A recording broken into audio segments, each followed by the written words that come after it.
Au programme en Allemagne, un tête-à-tête entre le président Joe Biden et Olaf Scholz, le chancelier allemand qui a d'ores et déjà souligné l'importance de ce voyage éclair et salué les relations entre Washington et Berlin.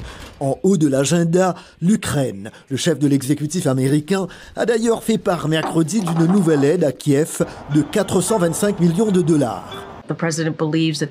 Le président estime que ce déplacement chez l'un de nos alliés est très important car il s'agit d'un partenaire inébranlable, certainement pour ce qui est du partenariat soutenant la défense de l'Ukraine.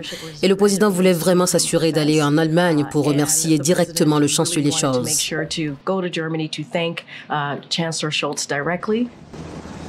Lors d'une rencontre avec Olaf Scholz la semaine dernière à Berlin, le dirigeant ukrainien Volodymyr Zelensky a présenté son plan de victoire, qui comprend un appel à rejoindre l'OTAN avant la fin de la guerre menée par la Russie contre son pays. Un plan dévoilé mercredi au Parlement ukrainien par le président Zelensky. Ce plan est un pont pour organiser un sommet de paix productif qui mettra vraiment fin à la guerre.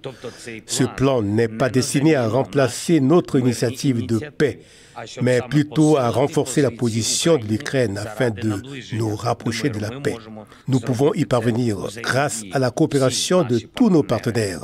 Nous comptons également sur le soutien de l'Allemagne. Le nouveau secrétaire général de l'OTAN, le néerlandais Mark Rutte, s'est contenté de dire mercredi que l'Ukraine en serait membre un jour. Cette guerre oblige les États-Unis et leurs alliés à travailler ensemble pour contrer un groupe d'adversaires ayant les yeux rivés sur le sort de l'Ukraine, d'après le général James Jones, conseiller à la sécurité nationale de l'ancien président américain Barack Obama. L'alliance entre l'Iran, la Russie, la Chine et la Corée du Sud, si vous voulez l'appeler ainsi, est très dangereuse et nous ne pouvons pas prétendre qu'elle ne l'est pas. Et nous devons faire des choses comme renforcer l'OTAN, renforcer l'UE, renforcer les relations bilatérales et nous assurer que Vladimir Poutine ne l'emporte pas en Ukraine. Le voyage du président américain pourrait être important pour l'avenir de l'Ukraine, indique via Zoom William Pomeranz, chercheur au Wilson Center.